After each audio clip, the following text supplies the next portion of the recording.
আজ নবী বংশের বাচ্চা নওশাদ রাজনীতি করতে নেবে, তোর সাথ দেবে। পীরের আওলাদ নবী বংশের আওলাদ বলে যাচ্ছি, অসুবিধা হচ্ছে নাকি? আমার নবীর মেম্বারে ঈদে মিলাদুন নবীতে দাঁড়িয়ে ইমান নাপাক অপবিত্র তারা দাঁড়িয়ে যদি নবীর দুশমনের কাজ করতে পারে, নবীর মেম্বারে দাঁড়িয়ে নবীর ঘরের ছেলের জন্য প্রচার করছি, কোন বেঈমানের যদি অসুবিধা হয় সে বেঈমান দূর হয়ে যাবে, আমাদের সামনে না আসে, ঠিক না বেঠে? হারামখোর হারাম খেতে খেতে জবানে সাহস হয়ে গেছে।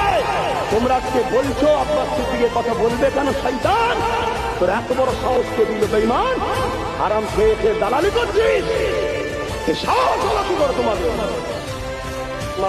থাকবে না। আজকে ওরা ক্ষমতা তৈরি করে আমার দিনকে বেঁচে আসছে, আমার মসজিদ